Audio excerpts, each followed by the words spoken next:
Hello, everybody. Please do fasten your seatbelts. Thank you for flying today with Football United Airways. We are going to be traveling to Argentina to talk about the domestic league and some of its players. And kick back, relax, get yourself a drink, and let's get on with this flight.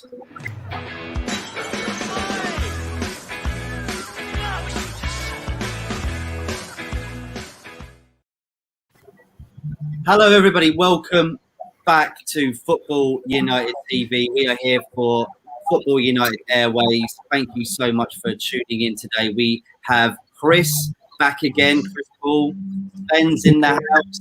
We got Nacho from Racing Club UK, and we've got Christopher Highland. Hope I said that all right, everybody. How is everyone doing? All good? Yeah, doing good. If you do have any in the background, please, if you can, just shut it off if you can. Just you can't quite hear what people are saying. So let's start off with the Argentinian league. Clearly, I'm wearing a Boca Juniors shirt. I do support them. I mean, support them, but I'm a fan of them because of Diego Maradona. But maybe let's start with you, Nacho, mate. I mean, what are your experiences of the Argentinian league so far this season, and what do you make of it?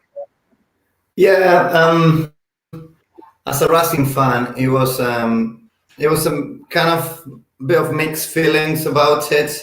I think a lot of changes at the club recently that were not the best ones. Diego Milito leaving the club as director of football. And the team not playing particularly nice football, but getting some good results and just losing the cup final, the League Cup final the other day. It was on Friday against Colón, losing quite badly. But doing quite well in the Libertadores. I don't know how I feel about it. I think it's going okay at the moment, but I'd like to see Racing to play just better football. I think we still miss a little bit the years on the undercoat. But I guess I cannot complain. Racing is a stable club. It's there. It's pretty much top 5 every season. And if you compare that to 10 years ago, we're probably in a privileged position. So that's probably how I see what has happened so far. Yeah. What about you, Christopher, mate? I mean, I'm not too well known on the Argentinian league, mate. What are you making of it so far?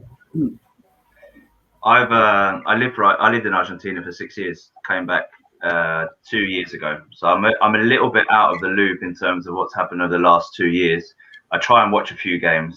Obviously, when Boca River play, Racing Independiente play, I try and stay up and watch it, but it goes often 1 o'clock, 2 o'clock in the morning. I live in Norway, so it's an extra hour for added on to what you guys in the UK have to put up with. So it very much depends on what I have to get up for the next day.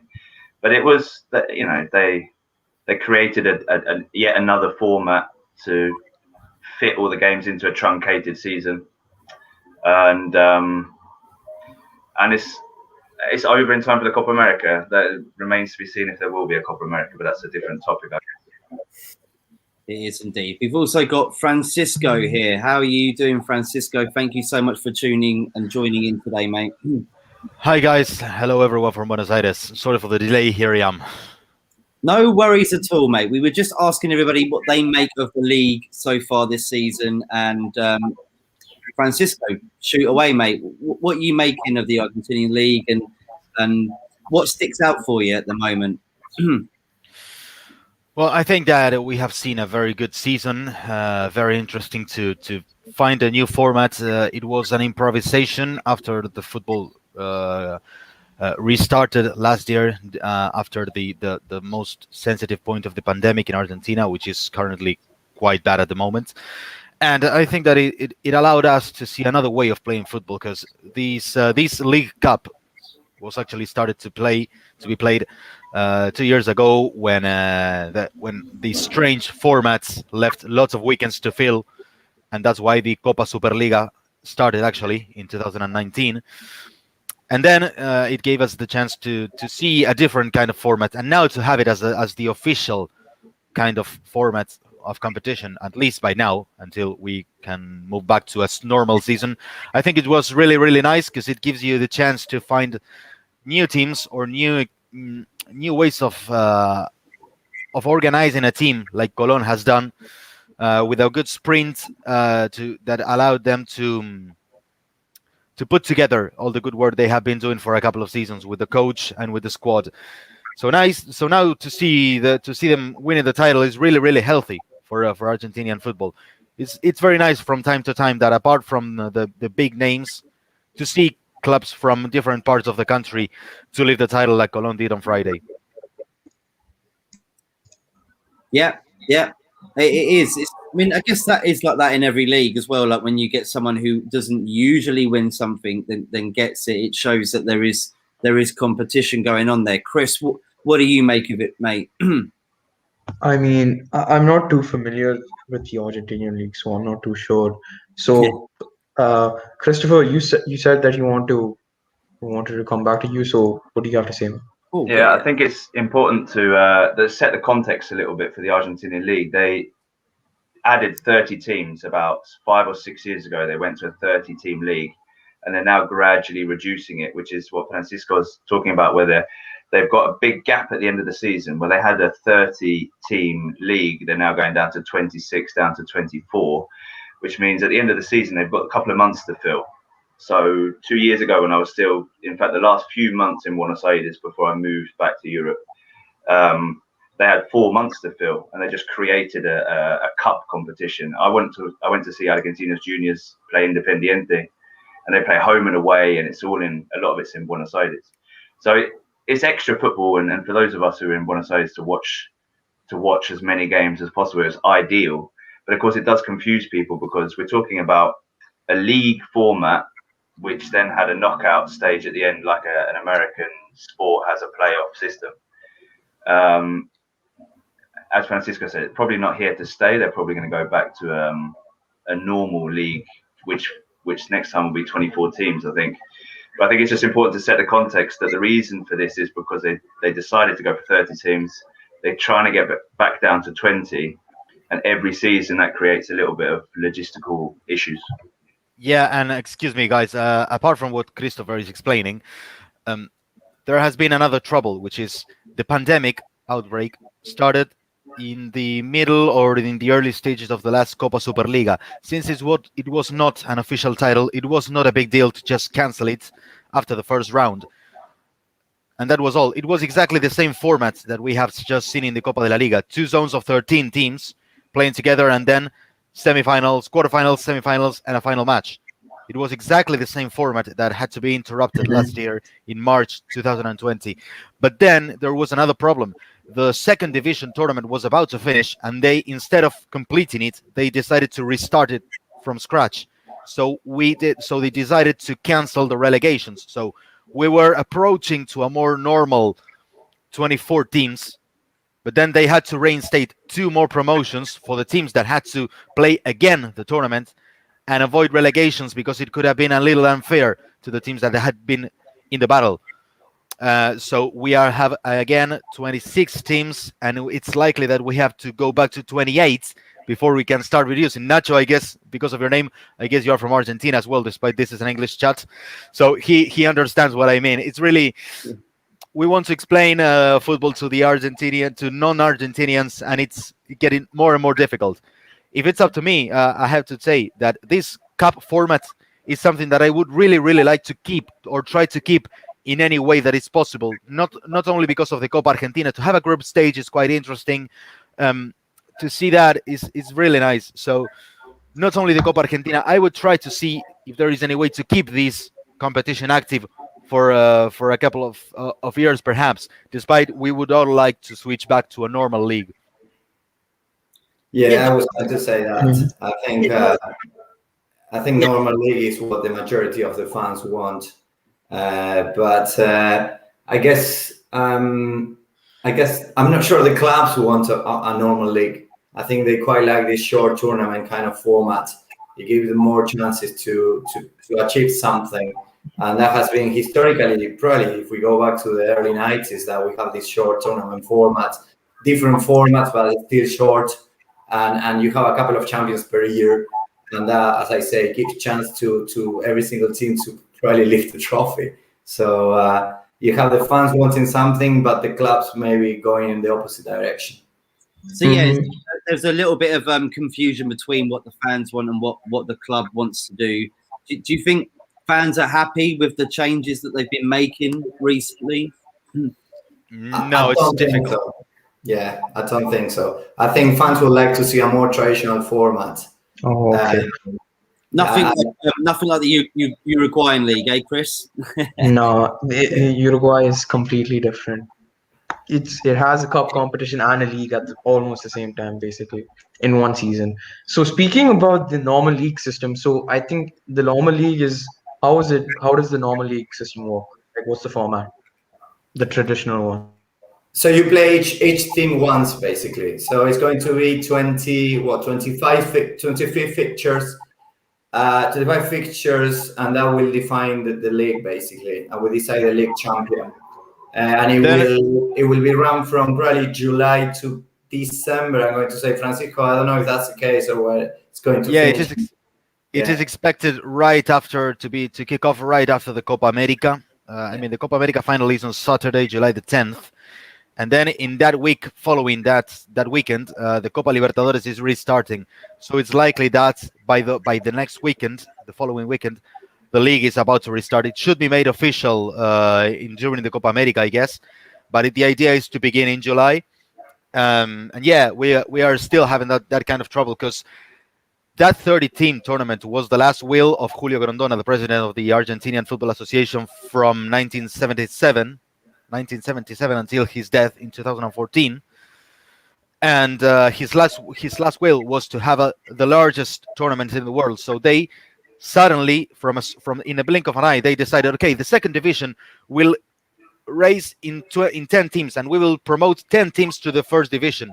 So we had that tournament that lasted from February to December 2015, including this kind of cup format to decide the qualified teams for the Copa Sudamericana and the Libertadores, which was a quite nice idea, to be honest, but it was unexpected. And from there on, then they said, okay, this is too much. We are going to gradually reduce back to 20 teams. We were on a good way, on the right track until the pandemic. We were already down to 24 until this thing with the promotions and relegations happened. But before that, it was just a normal season. And I have to say something else.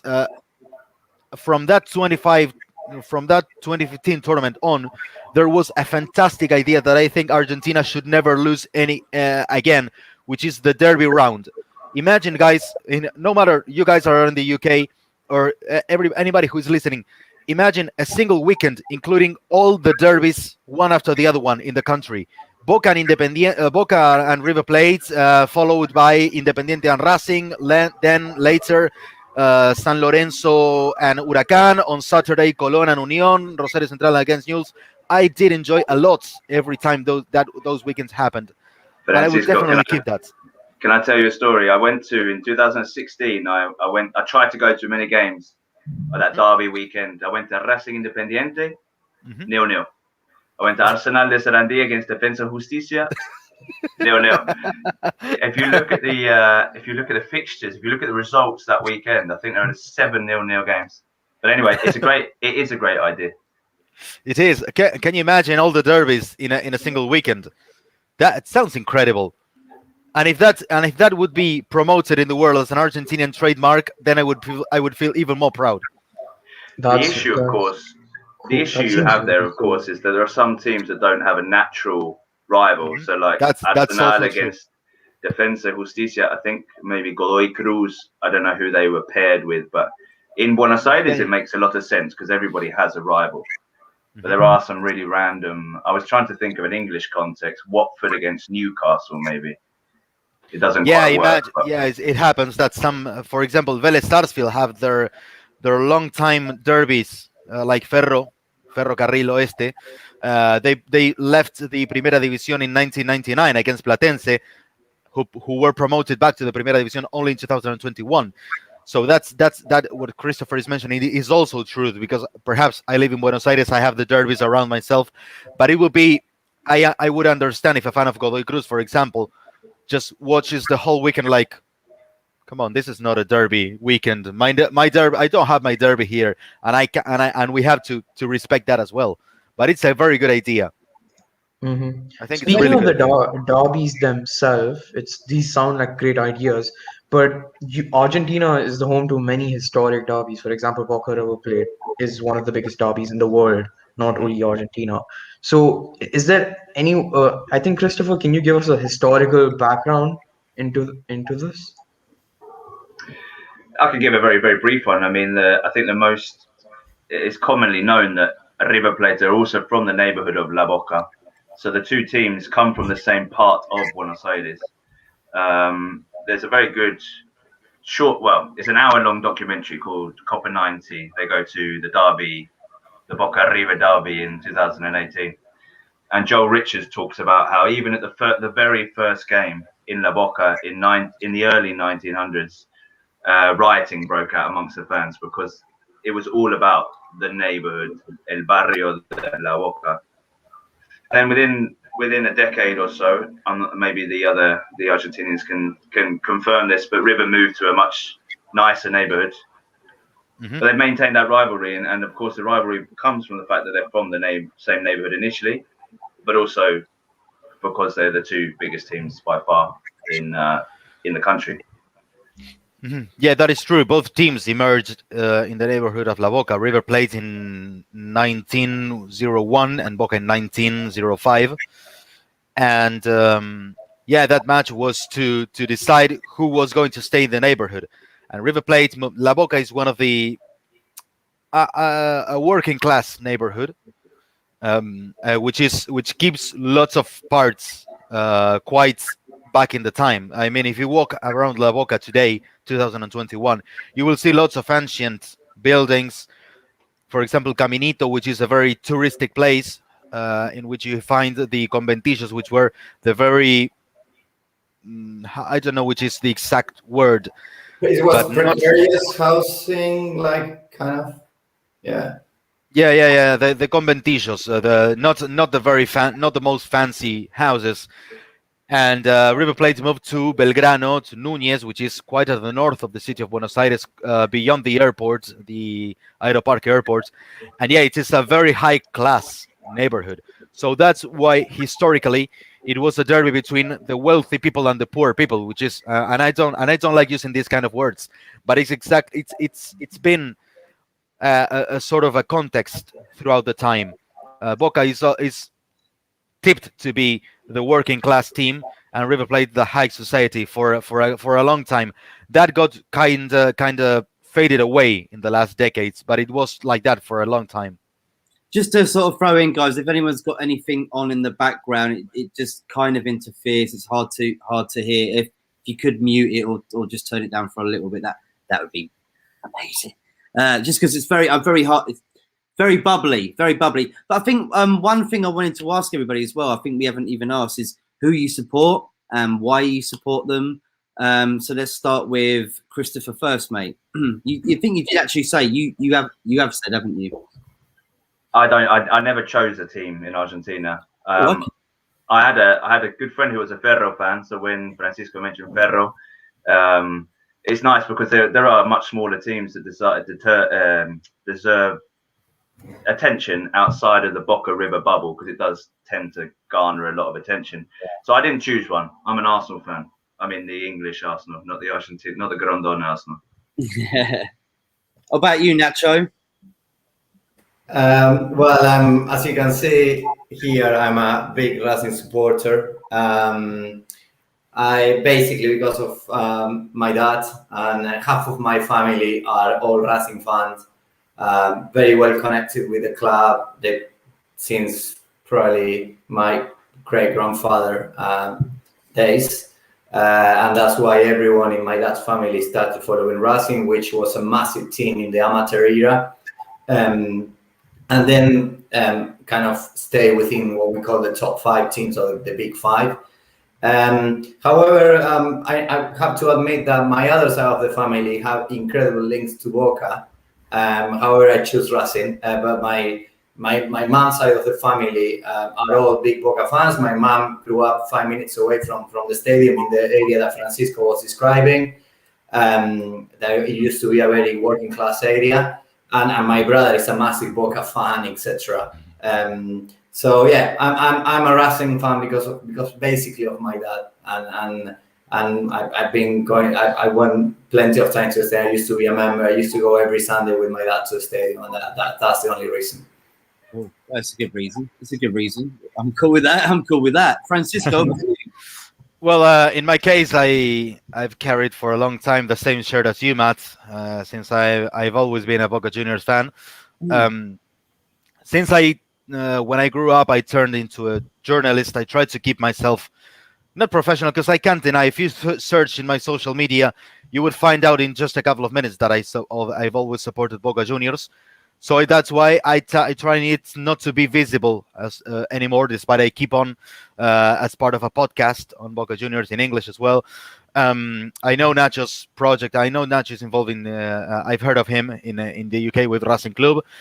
And well, it was the same. My father was a big fan of Boca during all the time. He passed away just a couple of months ago, and he raised me as a Boca Juniors fan. My mother used to be a River Plate fan, so when they were together, it was like one after the other one. And so I was 5-6 years old, and I just simply when I was asked, I simply mentioned the last one I saw winning. So it was very easy. But until in 1997, my father took me to El Monumental, which is the River Plate Stadium, to watch the last or the second last game of Argentina in the qualifiers for the 1998 World Cup. Again, like Christopher said, 0-0. And the year after, I was a racing fan, a motorsport fan. I mean, I am a journalist working with both sports at the same time, and I was more interested in racing, in cars. Then after I started to watch football a little bit, and I became a fan of football in the 1998 World Cup, in which we had a really, really strong team. And when my father came back, because he went to see that World Cup, he traveled to France. I said, "Dad, I want to go to the stadium, and I want to be. Let's go and watch Boca." And that's where I received my first shirt. I had a couple of shirts from the mid '90s when Diego Maradona was playing for the team, and then I kept on, and it was right at the start of Carlos Bianchi's period, so it was one of the most successful periods in the history of Boca. Mm-hmm. So, and I kept it on, and it's been a long time that I haven't been to a game, long time. But that's it. You will find lots of fathers transferring the colors from father to son. I think that's similar in the UK as well, in English clubs. The culture, yeah, for sure. Your family teams, like your family supports a team, and you take that team up. And but one also, thing Francis, sorry, Chris, to jump in there. One thing that has to be said that distinguishes Argentina a little bit there is it's not just the fathers to the sons; it's the mothers to the daughters. So going to Racing, going to El Cilindro, I met a mum taking her daughter. Her daughter was a Bostera, was a Boca Juniors fan, but the mum was a Racing fan. It was a day out at the football for the ladies. So that's something that you don't see in Peru, you don't see in Colombia. I don't think you see it so much in Brazil. You see it a lot in Argentina. That actually, if the husband is a Boca fan and the wife is a Racing fan, the wife will go with the daughter maybe to Racing. That's really nice. There is a sort of, it's not a tradition, but I heard a couple of stories of when father and mother are about to have their child. The father says, "Okay, you choose the name. I choose the football club." Yeah. Well, actually, what Christopher said is very, very, very iconic for Racing, because Racing is very famous for having a female section in the stadium, and it's very, very traditional. And actually, one of our filial members, one of our supporters club member, used to go there every single Sunday, and she's a massive Racing fan. And I think what is called platea femenina, which is a female stand, still is there. And if you're a man, you're not allowed to go. So it's quite interesting. Wow. It Yeah. exists in La Bombonera still. I think it's still active because it's also part of the evolution of society. I mean, nowadays, some clubs, and it happened, for example, in motorsports for the tickets, that women paid a different price. I don't know if it was to encourage them to go or not, but in this new evolution of society with a bit more of gender equality and those lots of things that the world is pushing for, I think that those kind of stands like Nacho is describing are soon about to be left out, and it will be great to have a bit more of a mixture of that. So it's great to see. It's great to see what he mentioned of the mother and daughter in the stands. Christopher mentioned it. It's really, really nice. How does it work then if you've got Boca Juniors versus River Plate, very big game? How can you like segregate it? Because it's like the biggest attended game, isn't it? Right? Yeah, I've seen a lot of clips. It gets very crazy, doesn't it? Right. How do they work that out then, like with that, and the fact that women might have to sit in their own section? Oh, I haven't been to a game for a long time. That's why I can say. But it's a whole atmosphere in the whole city. It's a whole atmosphere in the whole city when the Boca River game, for example, is played. I wouldn't like to go back to another 2018 Libertadores clash, not only because Boca Juniors lost the game, but also I'm sure that if you ask a River Plate fan today, not even them would like to leave the whole month that lasted that game, because it was so stressing. I think that nobody want to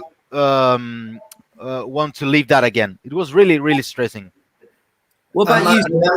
Remember that now away fans are banned in Argentina, so there isn't really a need, and there hasn't been a need there for the last, I'm going to say, 8 years to segregate fans. They're all only home fans, unfortunately. Hopefully that's going to change, but definitely not in the near future. But at the moment and for the last 8 years, there hasn't been a need to segregate fans at all, unfortunately.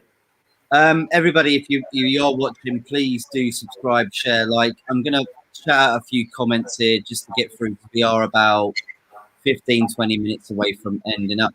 Miss Melina says hello. Big up everyone on the panel. Big up Melina.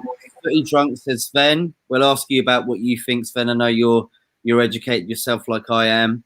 La Cabinet Solstice. Matthew, football viewer here. Big up Matthew, all the way from Paris. Halil Duzgan says the football university is here as well. Rich Sports is in the house. That's a Boca Juniors shirt, by the way. I think last season's Rich Sports. Nishant Shekhar says Sven. See, Sven's getting all the love. Sven's getting all the love today. Le Cabinet Solstice is a great idea, but I think that would cause issues with the broadcasters. We see this in France as Canal Plus, the main broadcaster of League One, don't want to pay for anything but the big games and derbies. That's about the derby weekend, I think. Right. Yeah. Well, that was also in a period in which the whole Argentinian league was on free TV, on air TV in Argentina, the whole first division. So it was easier to organize. You have 4 or 5 TV channels, air TV channels in Argentina. Then you can spread the games all around the weekend in different channels. And I think that's what Le Cabinet is mentioning. They were all on YouTube as well for people abroad. Fantastic, David. The good old days. Yeah. Mm-hmm. That seems pretty cool. As we were just discussing, we've discussed Argentina has such a strong football culture integrated to the country, and one of those icons was Maradona, as Francisco mentioned. So Maradona just recently passed away. I wouldn't say recent. Yes, I can see that. Maradona recently passed away, like almost 6 months back. So how has that affected the country? Because I know it was a big thing at the time. Francisco, sorry, I was muted. I was muted. Sorry, guys. It was really a big shock for the country, because Diego was working in Argentina. He was coaching Gimnasia La Plata, so we had him with us. So he was enjoying every time he could go to the stadium. His assistant coaches were taking on the role. In fact, he barely go to the training sessions because his condition was not so well. But he had been lots of times struggling for his life. That we all thought it was going to be just one more time he got to hospital and then would go back home. He was 60 years old. But the last, the Copa Diego Maradona that Boca won in January against Banfield was started actually and on purpose the day of his birthday, on October 30. It was decided that the AFA, the Football Association, decided that the tournament would kick off on that day with the game of Gimnasia on purpose to give a big tribute to him. And he was visibly not well in his condition. So it was a huge shock for the country. I mean, everybody at 10 p.m. because of his shirt number, everybody came out to the balconies to clap, like we used to do with the doctors by the beginning of 2020. It was just to cheer for him at 10 p.m. And I went out and I took the picture that I have as I'm looking for my phone because I wanted to show a picture I took.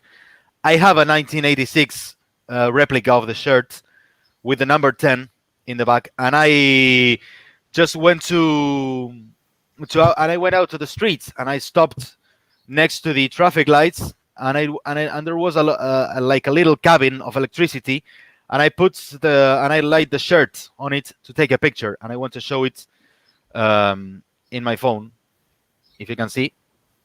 Yeah. That's an avenue here in Buenos Aires, and it's now my wallpaper. It was a huge shock, and it was such a hard loss. But if you read social media today, you won't spend there's not a single day in which you don't find somebody mentioning Diego for whatever it is after he's passing away. I guess, Nacho, because of being Argentinian, you will follow many Argentinian people in your timeline on Twitter. Every day you read somebody mentioning Diego for whatever reason. Absolutely, and I always say that he's such a big figure in Argentina that everyone has a story with Maradona. And in my case, Maradona used to turn up to the club where I grew up, playing my local club where I used to play football and tennis. And Diego, because the club was basically based where Diego used to live, in Villa Devoto, I used to see Maradona, not every week, but pretty much every other week. And stories like that, everyone has even a tiny story with Maradona. I reckon he's the most famous Argentinian people in the planet, and he will always be. And what he achieved as a footballer is something that is difficult to achieve, like winning a league with Napoli, winning a World Cup on his own, pretty much. With all the respect that the other teammates deserve. Massive player, a massive icon that as a football fan, it's impossible not to love. It was sad he passed away, but at least he had that chance of a farewell in every single Argentinian stadium. Maybe the situation, or maybe he was used a little bit by the people who was around him in the last couple of years, making money out of his image. But at least he got a deserved farewell in every single stadium. I think that's probably the most positive side. I got a comment here, and I know one of you guys put it in the private chat. Where do they show South American football in the UK? I believe one of you said Fanatiz TV is a channel you can get Argentinian games. So check that out. Fanatiz TV, Fanatiz. All right. So excuse me, guys. Excuse my ignorance. That's only you find when you watch the games through there. It's only with Spanish comments, right? Not now. So now, the moment, Fanatiz is broadcasting Spanish and English. The Argentinian league, I think if you pay a full membership, you get the Brazilian League, Brasileirão, and I'm pretty sure you get the Colombian League as well. So that's and probably from quarterfinals onwards, you get the chance to see the Copa Libertadores as well on BBC. At least last year, so I reckon that will be the same this year. And Copa America is going to be on BBC, the 28 games. So that's going to be good. Well done, the BBC. Well done, because they don't get the Euros. Actually, they do for England, but not anyone else. So well done to them to actually play it. Let's read out a few more comments here. Then we are going to wrap up in about 10 minutes. Cheers, Matt. Cool jersey. Yeah, no, it is. I loved it. I love these colours, man. It's a Maradona thing for me. It's the reason why, you know, when I was younger in like the late 80s, I saw videos of him playing, and I always saw the yellow and blue, and I was like, Boca Juniors. Why are they called Juniors? This is another question as well. Why Juniors? Just going on Boca. What is the Juniors reference? Why did they? It was very. By the time that the teams emerged, it was the British immigrants that brought football to the country in the mid-19th century. So just to give an English touch, that was pretty much on fashion in that moment. Like Barcelona, you know how they got the English flag on their jersey and on their badge. You know what I mean? Because obviously it's something. Possibly, yeah. It was. It was because of the big English influence that Argentina had in that time, apart from the huge Italian and Spanish heritage that most of the people have. That's pretty cool. So, speaking about Argentina itself, too, something that they're known for is their great attacking talent they usually produce. Like they have a very good youth setup. So, one player that I know about who's very good, I've seen in the Libertadores, is Almada, Thiago Almada. He's in Velez, I think. So, any other big names you could mention who are young and are very promising? Well, I have to say that there has been, I'm pretty sure that Nacho has a couple of names to mention from Racing that have been really impressive in the last months. But I can mention, for example, in River Plate, Julian Alvarez is a very promising striker that he has just been called up to the senior national team. He made his debut last week against Chile. I'm pretty sure he will be part of the Olympic team in Tokyo. Well, that are playing in Argentina. Do you mean, Chris, players who are currently in the Argentinian league? Yes, could be any in the Argentinian league, or it could be anyone abroad which people don't really know about. Well, I think Alan Velasco, although he's not Racing, he's Independiente. He's probably one of the most exciting prospects in Argentinian football, together with Julian Alvarez, I would say. Francisco just mentioned. I think I'm quite a big fan of Alan Velasco. I think he's a very interesting player. And I think Brighton put a couple of offers last week that got rejected. But I think his future is in Europe, and together with Almada, Julian Alvarez, those are the three big names that at the moment are in the Argentinian football, I think.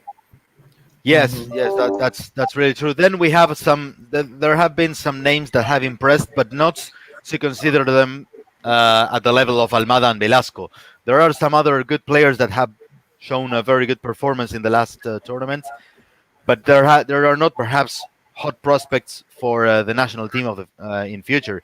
I can mention Nicolás Capaldo from Boca Juniors that is about to be transferred to RB Salzburg in the Bundesliga. He's a very dynamic midfielder.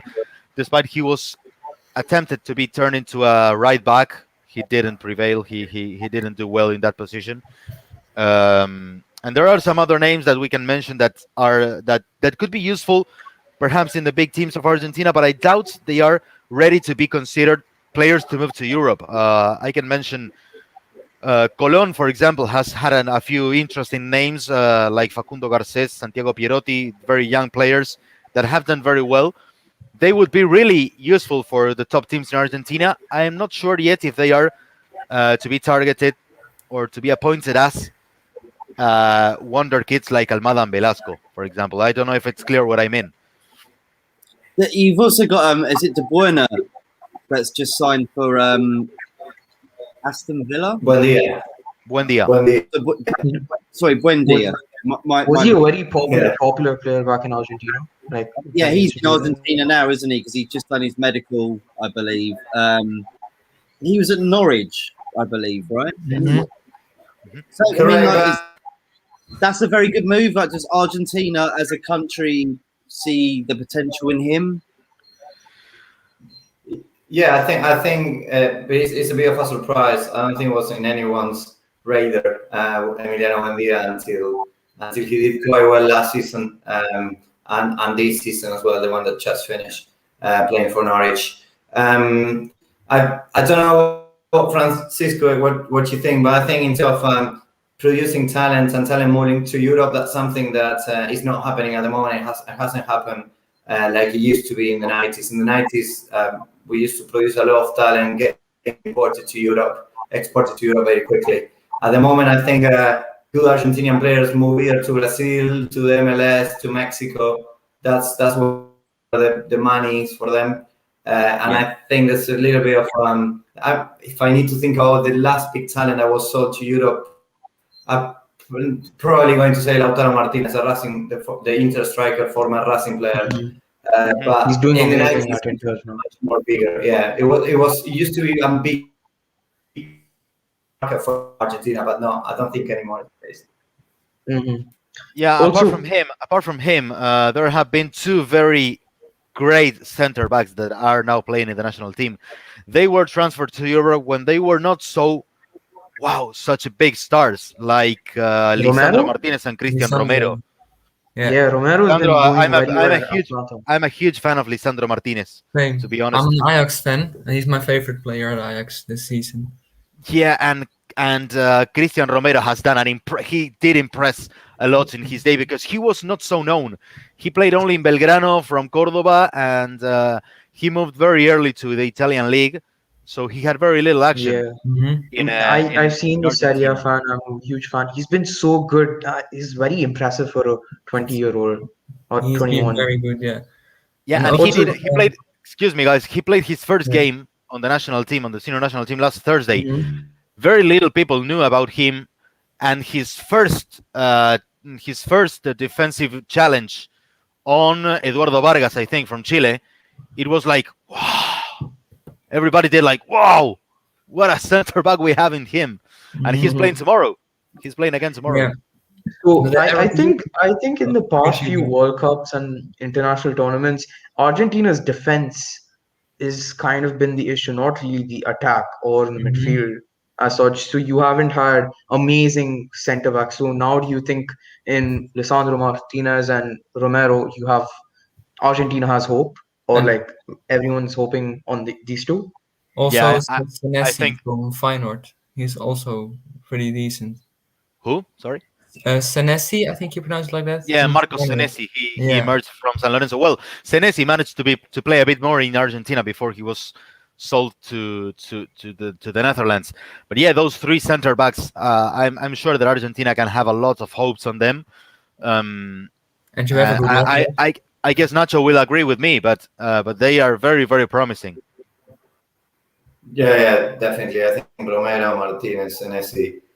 It looks like a good generation of defenders coming through. Something that we really need because for the last, let's say, 8-10 years, it has been the weakest part of the pitch for Argentina. So now it looks like we are improving on that area, and that's nice to see. So Also, maybe- we can not to forget about Leo Valerdi and Nehuen Perez. They are playing in Olympique Marseille and Granada.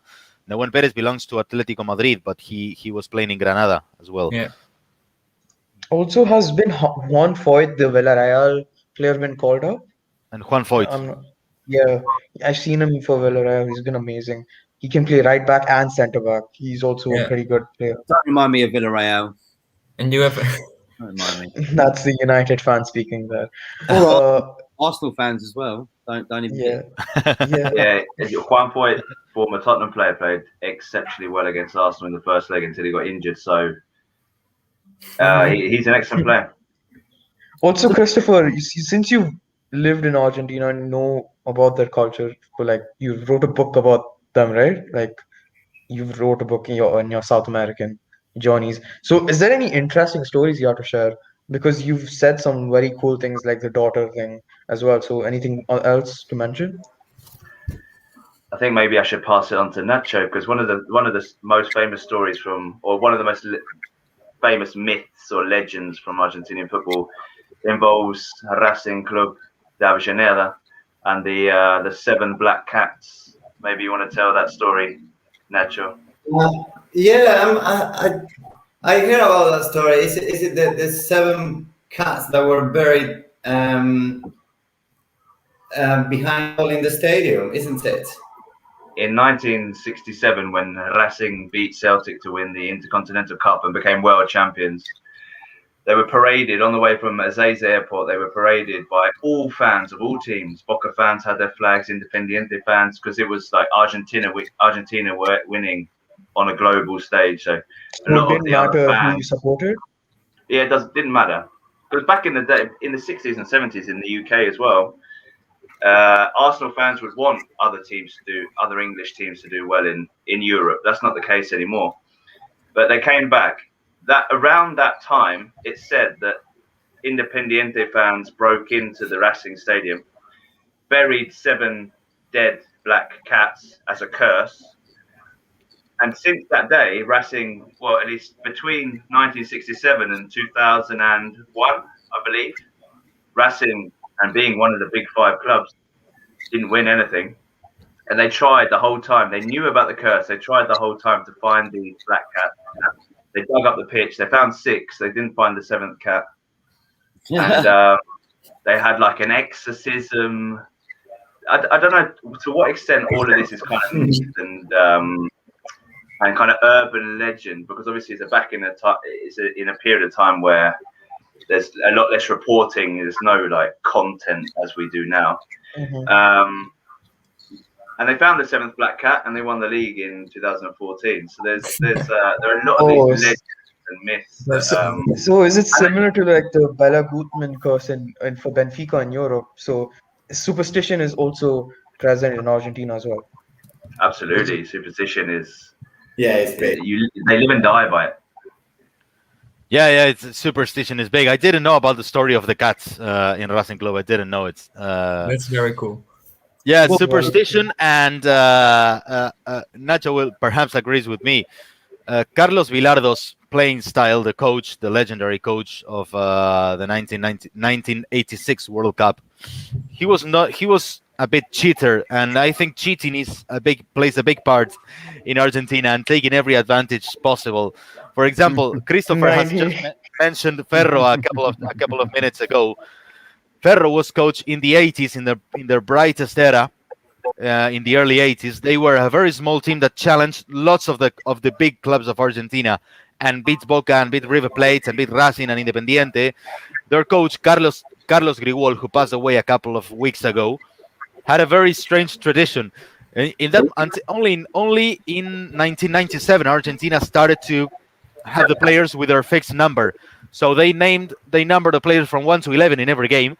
And Carlos Grigol tried to, for example, put the striker with number 3 or give the number 9 to a right back to confuse the rivals. That's all the little tactics that everybody had, and there is a very famous phrase in Argentina in a joke: when you do something taking an advantage, somebody comes up and says, "Man, Bilardo would be proud of you." Yeah. Oh, okay.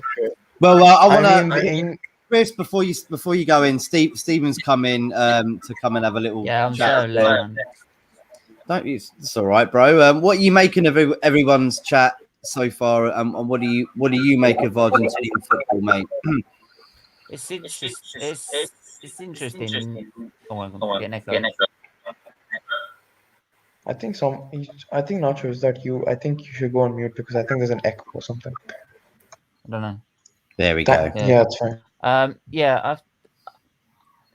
You see a lot of I've seen like talents like Aguero and that have come from Argentina, have come over here to Europe. So it's always a great sort of market for scouts in European football to scout at. You always pick up very good players from there. So I'm not completely versed in Argentinian football, but it's something that you definitely want to learn at, because most talents that you find in Argentina turn out to be really good talents in Europe. So. Well, mate, even I mean, we haven't even talked about managers. I know we've only got about 5 or so minutes left, but we got like Marcelo Bielsa at Leeds. He's doing a fantastic job, and it's very well known in Argentina, isn't he, for being such a brilliant manager. Maybe you might disagree with that. Just this is what we're hearing in England about him, and Pellegrini, of course. I mean, can I add to Marcelo's Bielsa's, because I know a bit about 100%. What do you think? I think he managed Newell's in the 90s, and they went to the Libertadores finals. And did they lose? I think they lost. And he had some very innovative tactics for the time. So do you remember any of it? Because I remember it clearly in the final of the Libertadores. What do people think of Bielsa and Argentina, basically? Can I just quickly add as well, is that I'm really impressed with Bielsa, the way he's managed Leeds and managed to get into the Premier League and the way they've played this season, with the unique style and formation they have. So if that's what's coming from like Argentinian football, I'll be very excited to see what's going on in Argentina. Well, I can say that I agree with you, Matt. I think that Bielsa is a fantastic manager. He's very criticized because of the lack of results, and he's blamed and he assumed his fault in the failure of Argentina in the 2002 World Cup. That's something like appointed him as a failed man, and I disagree with that. I think that's very mean. He assumed his fault, and if you make a list of all the players that Marcelo Bielsa has coached in his life, let's suppose, I don't know how many there are, but let's suppose there are 500. I'm pretty sure that 300, at least 300 of them, if you ask one by one, at least 300 of them will mention Bielsa as the best coach they ever had. I bet you guys to call the starting 11 of Leeds United. All of them. Yeah, I agree. Name by name, To with add to that- Meslier, with Ayling, with Cooper, Dallas, everybody, and ask, did you ever have any better manager than Bielsa? Nobody will say yes. They will all say Bielsa is the best one. Add to that, I saw an interview of Patrick Bamford on YouTube. So basically what he said, because Bamford, when he was in the Premier League in Burnley and etc., he was deemed a flop. Even when they came from the Championship, people had no expectations from him. He scored 16 goals in the Premier League this season, and he credited all of that to Bielsa and his hard work, making him to work hard on the pitch. So that's something I think is pretty interesting to see how Bielsa does his work, because he's been managing since the 90s, I think. There was a diagram on Twitter the other day of all the coaches that have come from the teams that he's played. So of the 300 that Francisco mentions, in the diagram, there's probably about 150 of them.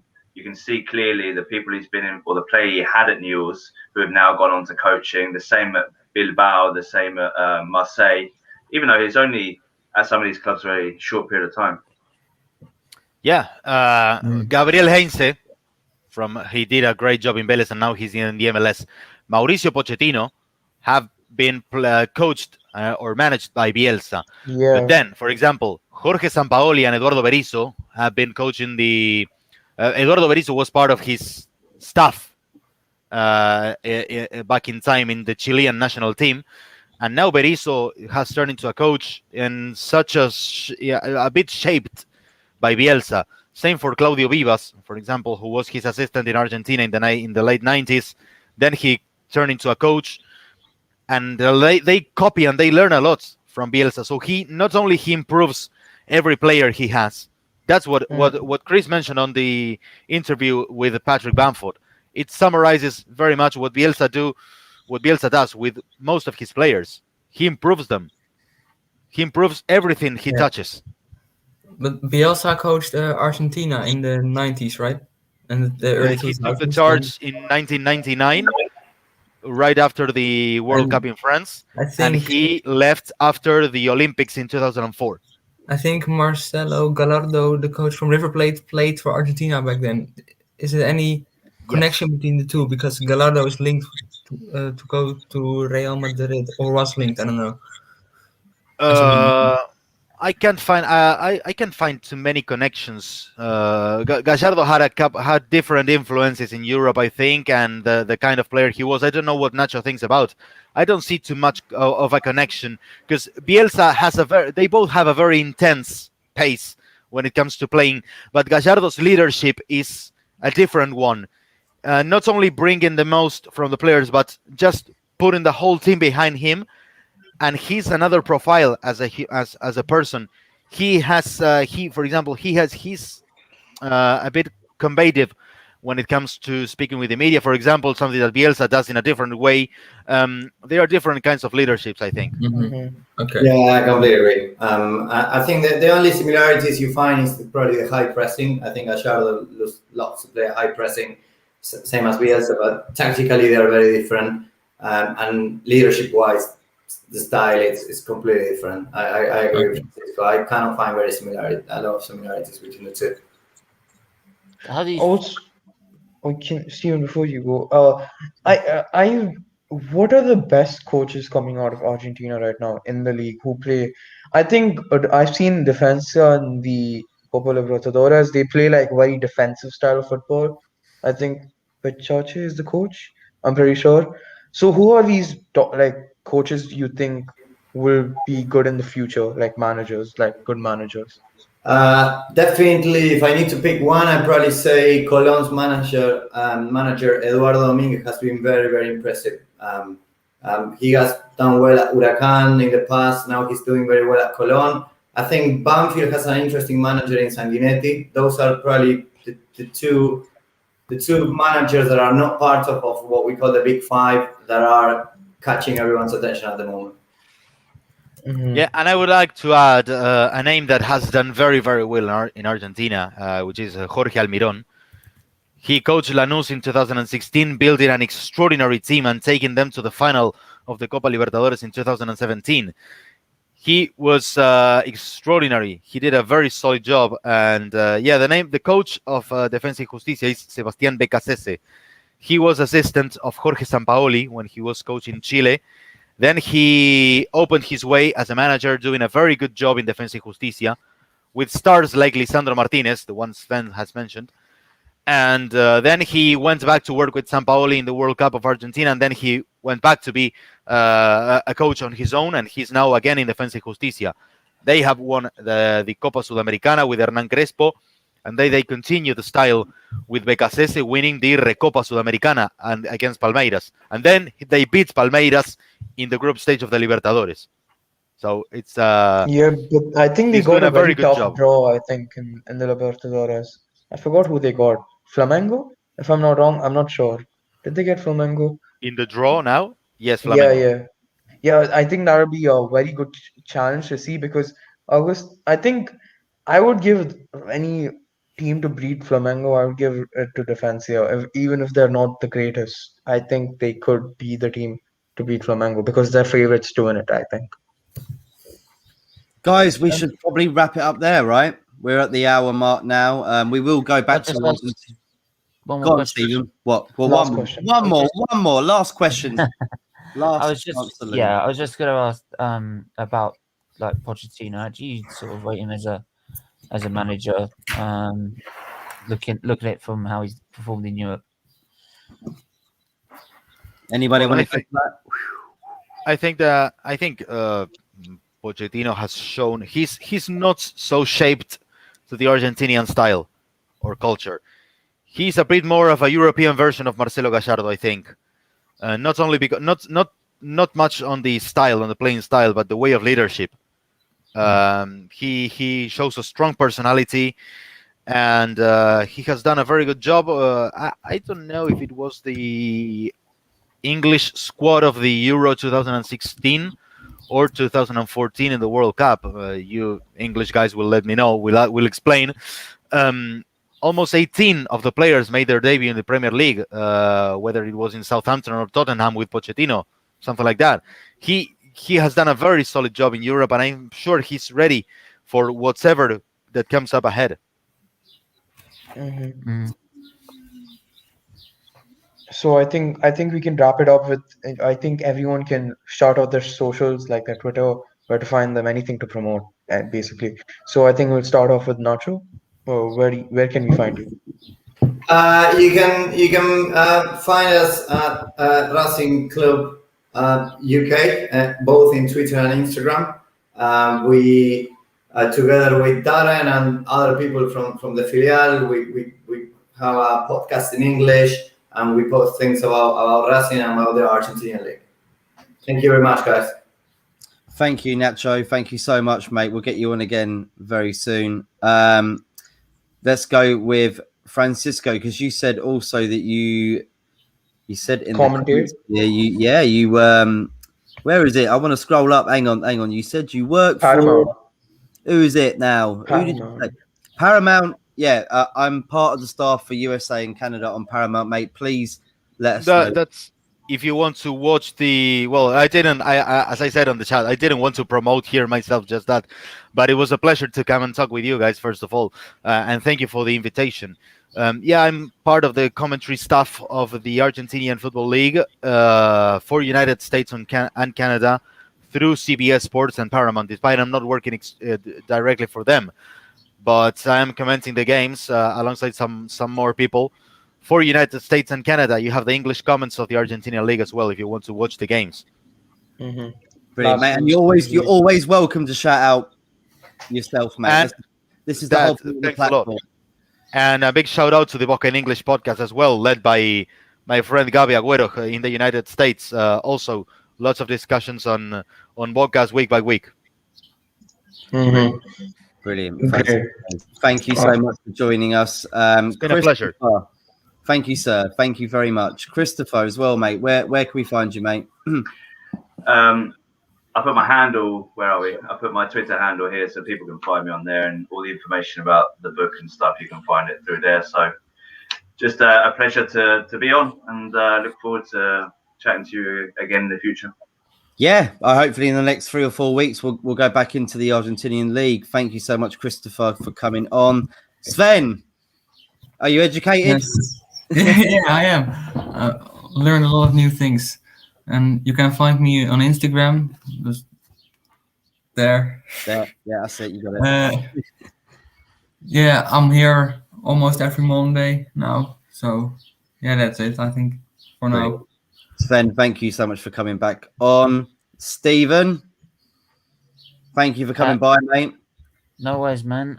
Sorry I couldn't make it earlier, but yeah, you can find me on SVT TV. You can find me pretty much here now every Monday and Tuesday for Gunners Across or Gunners from all corners. And yeah, football, F1, Arsenal content, whilst we raise money for our UK charity, Children's Liver Disease Foundation. So come on, give us a watch, because if you watch, you raise money. So yeah, go check out SVT TV. It's nice shirt. Nice shirt. Yeah. Yeah, Francisco commentates for Formula E. If you didn't know, Steven, does he? Oh, yeah. Yeah, but that's in Spanish for Latin America. I've started commenting the World Cup, World Touring Car Cup as well for Latin America, both Formula E and WTCR. But that's in Spanish, not in English. Well, if you wanted to know about F1, just hit us on. Yeah, Steven's a huge F1 fan. He has Sure, let's follow us. Good. That's what we want to hear.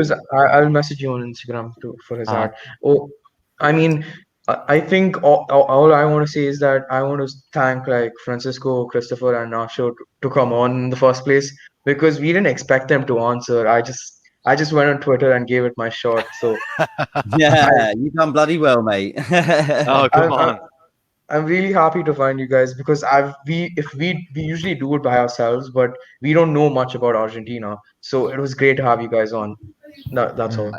It was a pleasure, and I want to say that Chris did a very good job, because he wrote to me last week, and I said, "Please give me a couple of days. I want to, I will, but give me a couple of days." And he did, and thank you, and sorry for keep you waiting all the weekend, but here I am. Yeah, brilliant. Chris, where can we find you, mate? You didn't even say that. I mean, you can find me here every Monday. We talk about every league in the world, basically. So next week we're going to do the MLS, and you can find me on Twitter, ChrisLFC66. So thank you, guys. Brilliant. Just want to shout out a couple of. We won't answer them, but I'm just going to shout I out. will a few. just say he also just winds me up on F1 as well on mine. So Yeah. Greetings from Brazil, from Benicio. We got Taicho in the house as well. I don't know whether I say that right. Taicho, I'm so sorry. T-hole. Sorry, mate. See, there you go. Very bad of me. Solo, big up the Man United agenda. They are going live right now, talking about Man United and Ole Gunnar Solskjaer. So go check them out if you do want to. And that's it. We are done. That is a wrap. Thank you everybody for tuning in. Please do subscribe, share, like if you can, and we will see you again tomorrow from Gunners from All Corners. And we'll be back with a new show on Thursday for the Euros for a pre tournament chat. So until tomorrow, take care, everybody. Have a pleasant rest of your Monday. Goodbye. Thank you, guys.